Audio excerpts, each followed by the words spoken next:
Hey, it's Ryan Reynolds here from Mint Mobile. Now, I was looking for fun ways to tell you that Mint's offer of unlimited premium wireless for $15 a month is back.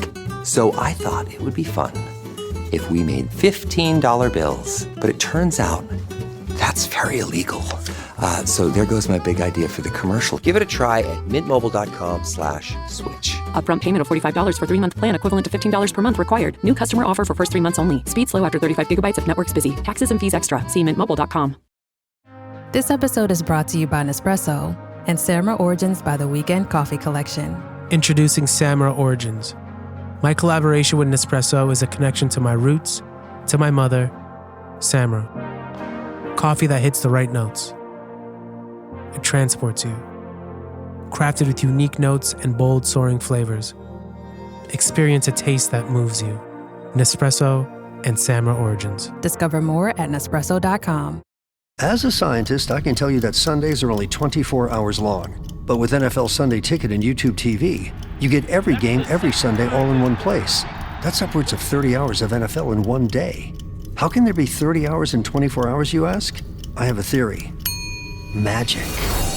New users get NFL Sunday Ticket for 8 payments of $34.50 per month. Sign up at nflsundayticket.com. Local and national games on YouTube TV. NFL Sunday Ticket for out-of-market games excludes digital-only games and commercial use. Terms and embargoes apply. Availability varies. 4 years ago, Tokyo staged the world's best athletes in an Olympics no one will ever forget, for the wrong reasons.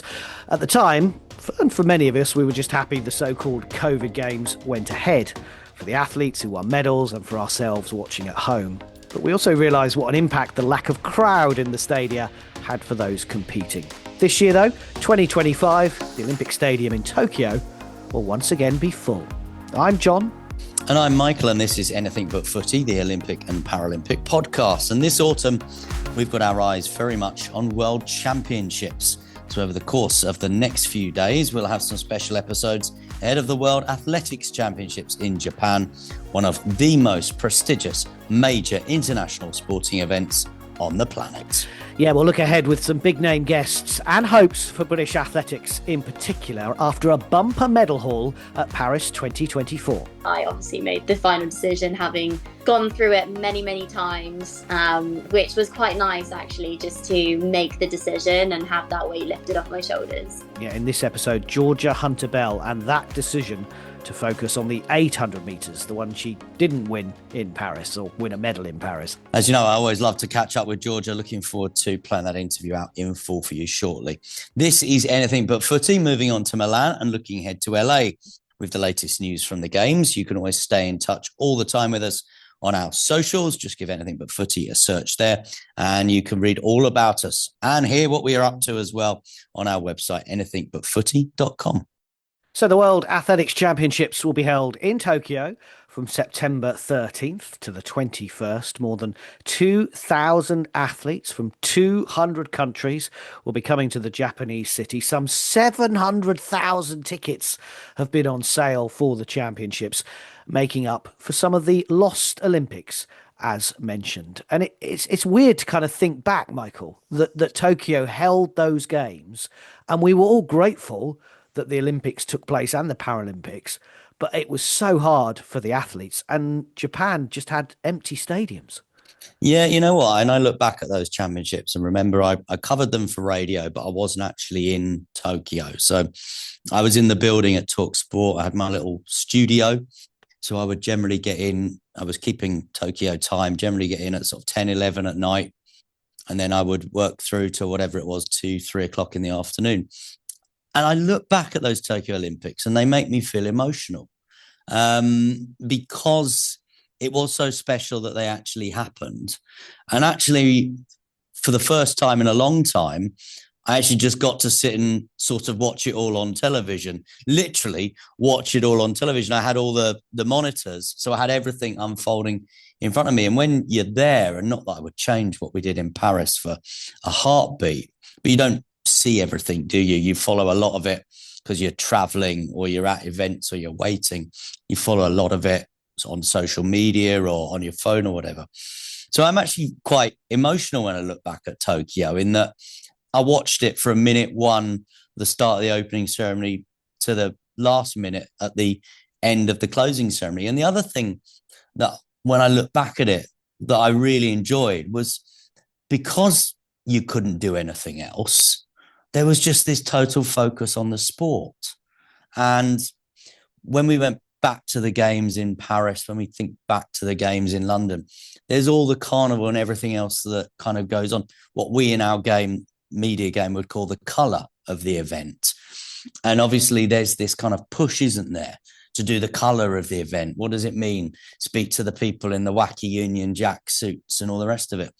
But in Tokyo, we didn't have any of that. And it was just this 100% focus on the athletes. And I totally appreciate that it was a really tough environment to compete in, a really tough build up for the athletes, a stressful time. The delay of the year doesn't help. I understand that from an athlete point of view. And I've spoken to so many athletes, as have you, about what that meant and how difficult that was. But from a spectator point of view, I just loved that 100% focus just on what was happening on the field of play. And it was about the families. That's who they really missed, the athletes. Yeah. The families weren't there to support, because we know that for you to be a world-class athlete, certainly in this country, you need your family's support from day dot, and to not be able to celebrate when you won medals. And I think Tokyo was also one of those games where we started to see Keely Hodgkinson win a medal, Josh Kerr win a medal, different people that we knew about before the Olympics, but started to burst through and made a name for themselves. But the fact they couldn't celebrate it with their family, I think is such a crucial thing, and you'll hear when we hear from Josh Kerr in the next episode of Anything But Footy that he does talk about it's going to be special this time because his family are going to be there. Yeah, it will be. And I, as much as I look back at that Tokyo Olympics, like I was just saying there, and, really enjoyed it and really, relished the opportunity to sit and watch so much of it, I am really looking forward to these World Athletics Championships and seeing the big crowds back in the stadium as well. And I think the British team are bang up for this as well. I've spent quite a lot of the last few days speaking to the athletes at their training camp. And we've got Dina Asher-Smith, who's going to be coming up on a podcast soon, recorded a lovely chat with Dina. We hear from Matt Hudson-Smith as well. I don't know if there's anyone else in the team called Smith, but if there is, we will definitely hear from them too. But yeah, well, I think the British team are really looking forward to this, especially those like Dina that were in Tokyo and competed in the empty stadiums. It's a magnificent venue, as I understand it. And I think the people of Tokyo, the people of Japan will be bang up for this. So onto the action. 800 metres or 1,500 metres or both. We know now. We do know now. But if you remember our first World Championships episode, Michael and I talked through all the pros and cons for Georgia Hunter-Bell to go for the double in Tokyo. Now, she is one of the many Paris 2024 Olympic medalists who've been selected by British Athletics for these championships. You've got 800-metre Olympic champion and training partner Keely Hodgkinson, as I've mentioned. Katarina Johnson-Thompson is there. Amber Anning, Hudson-Smith, as Michael mentioned. And, of course, the aforementioned Josh Kerr. They're among 64 British athletes in action. Well, Hunter-Bell won bronze in the women's 1,500 metres at the Olympics. But in Tokyo, she's decided to just go in the 800 metres and has been explaining to Michael why. I'm very well, thank you. We are in Miyazaki in Japan, which is about 2 hours from Tokyo. So we'll be based here for the holding camp. So these past few days have been just a lot of settling into the time zone and also the humidity. It is very hot here. How do you prepare then for those conditions? This is why I've come a little bit early compared to maybe a few other people who are competing a bit later, but I wanted to just get here and adjust. And yeah, lots of drinking water with electrolytes, lots of ice baths to cool down. But it's just, you just need to get used to it. It is very different to anywhere I've raced at all. I am sweating from every orifice in my body. And you're an 800 metres runner now then? Apparently so, yeah. How did that happen? Tell us about the process of the decision making, because I know it's something we've talked about for a few months now. Yeah, it was, as soon as I saw the schedule for Tokyo, I knew that in theory, it would be possible to do the double. Like the schedule did allow for it. There were rest days in there. And so that started the conversation to see.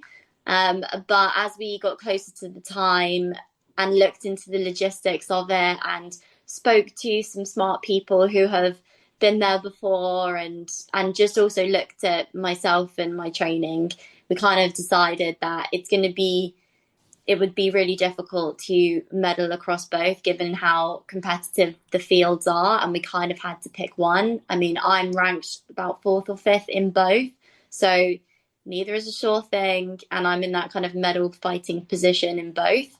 And so it was a really hard decision, but ultimately we went for the event that we believe to be more open, the one that I've been running better at this year and just enjoying a bit more as well. Ultimately, who made the final decision? Was it you? Was it your coaching team? Was it a group thing?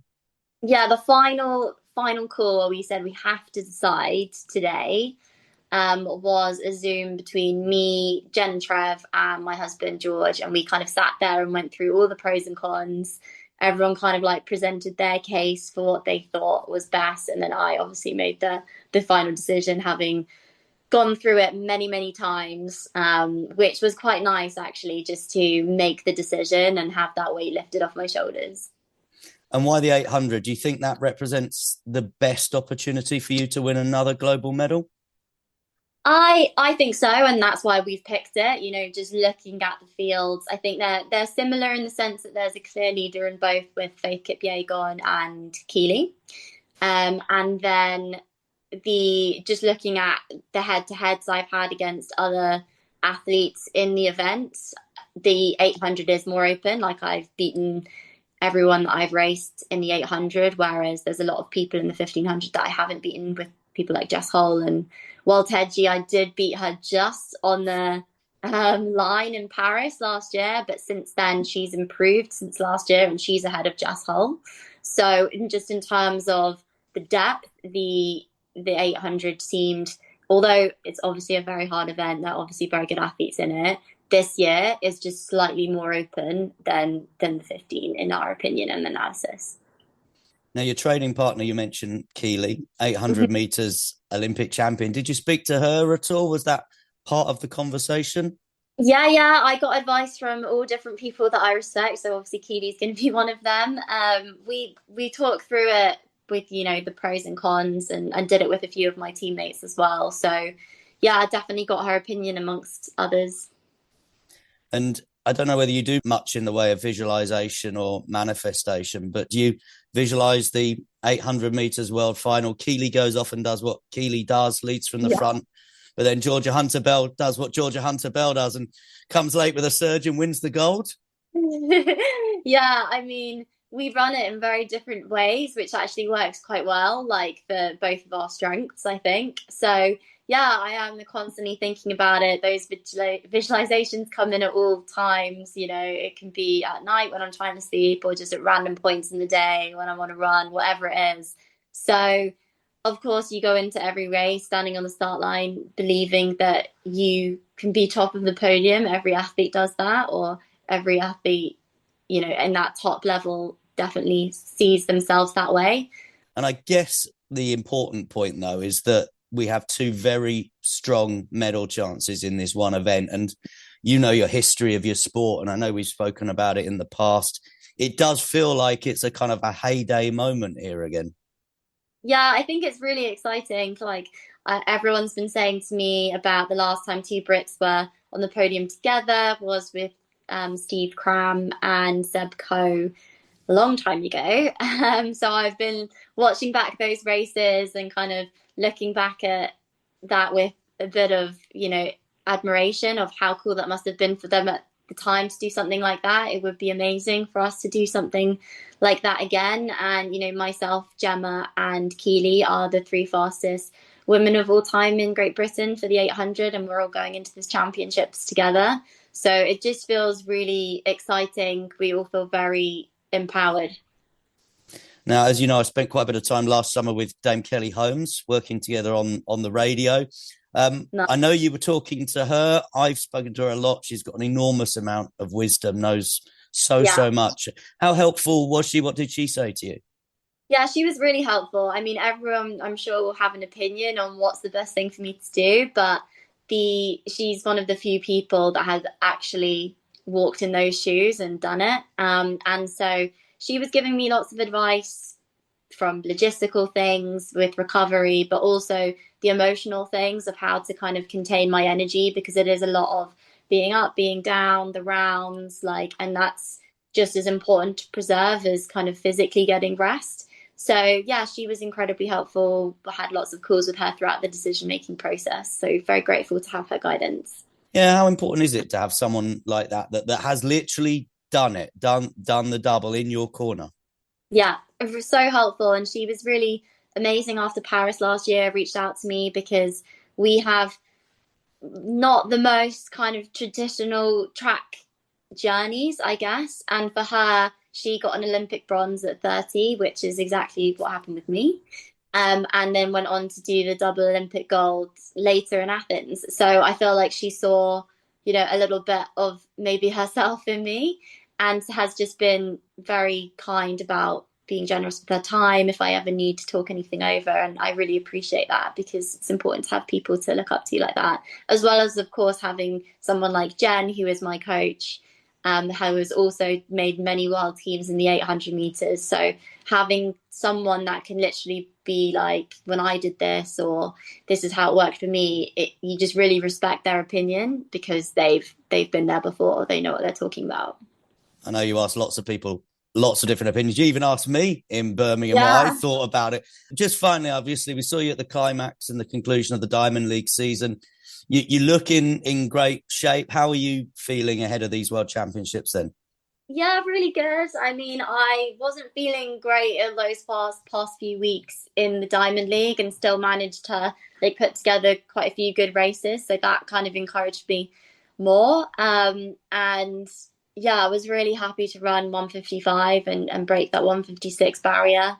And that just kind of showed me that I am in really good shape, and obviously have a great team around me, and just such an exciting opportunity. And I didn't take any of it for granted, because obviously it's all come and changed quite quickly from last year, from Paris. So I know how lucky I am, and just I'm always going to seize the moment.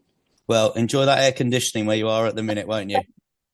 Thank you so much. Thanks, Michael. Michael and Georgia Hunter-Bell. I think I might have said that a few times in the last year and a half or so. The women's 800-metre heats start on day 6 of the World Athletics Championships, Thursday, September 18th in Tokyo. And as well as Olympic champion Keely Hodgkinson, Gemma Ridke will also be representing Great Britain. So the big question, Georgia Hunter-Bell, she made the right decisions, Michael. Can she do it? Can she get a medal? You said that you've said the words Michael and Georgia Hunter-Bell a lot over the past year and a half. You know, when you go onto your iPhone and it says people, and it's like the main people in your life that you've taken photos of, yeah. There, the people you've taken photos of. So I go into the photos on my phone, it says people. There's a picture of my wife, there's a picture of my 2 daughters there. And then the next one is Georgia Hunter-Bell. So that's obviously even I'm not on that list. You're slightly further, you're a scroll or 2 down, but yeah, she's right up there. We have spoken a lot over the last year and a half.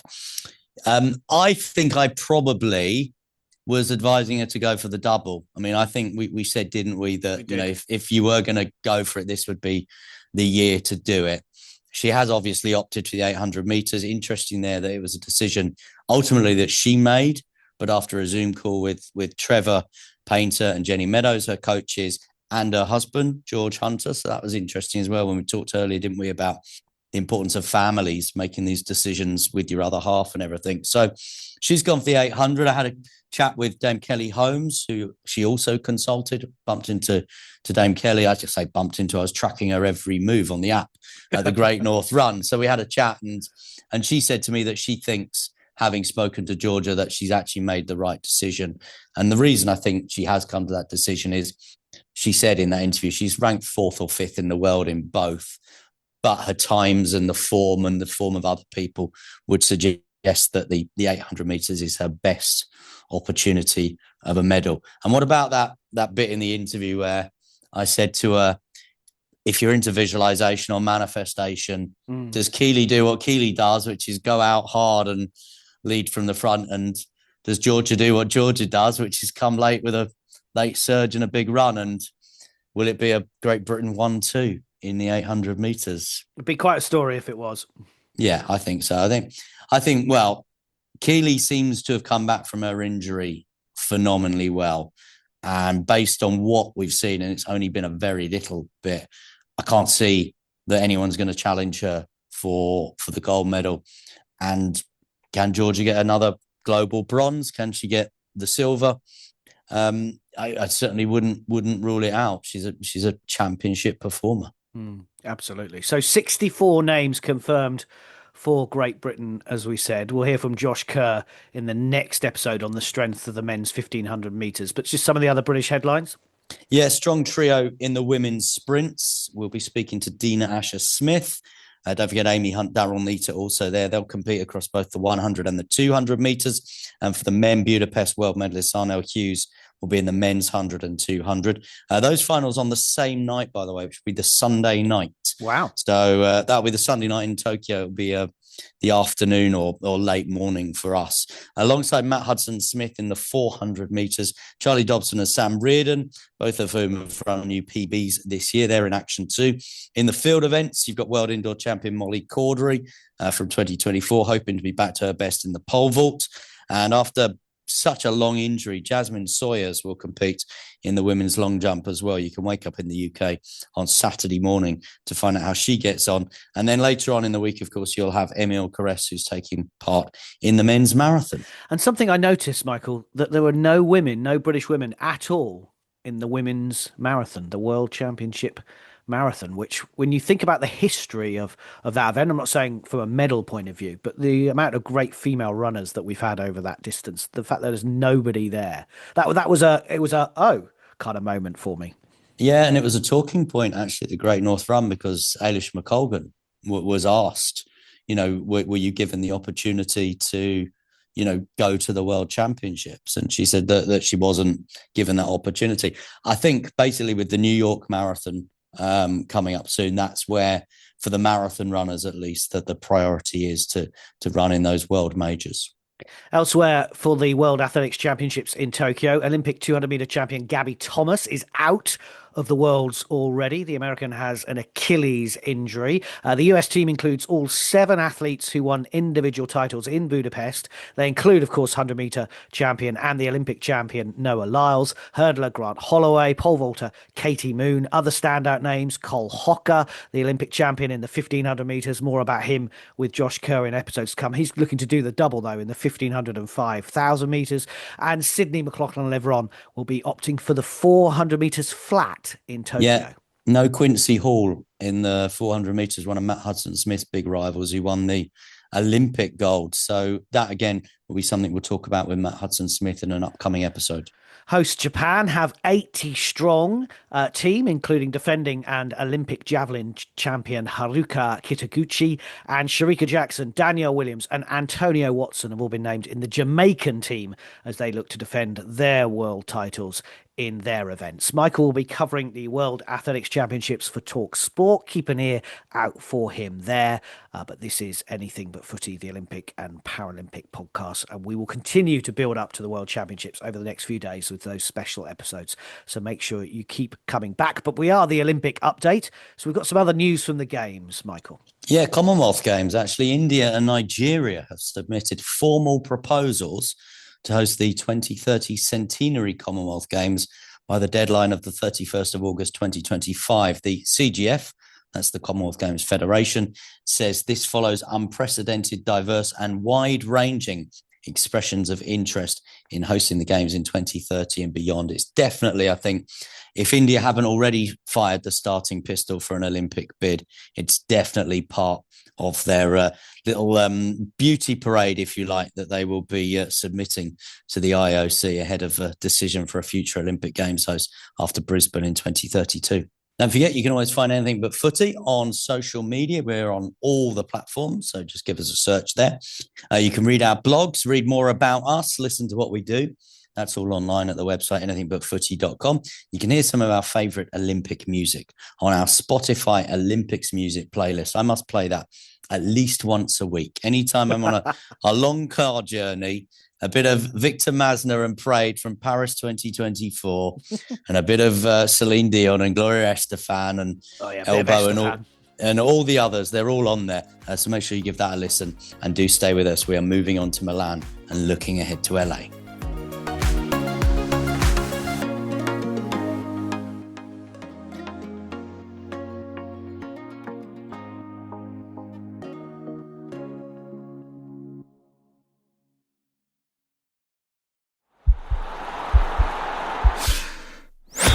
This podcast is part of the Sports Social Podcast Network.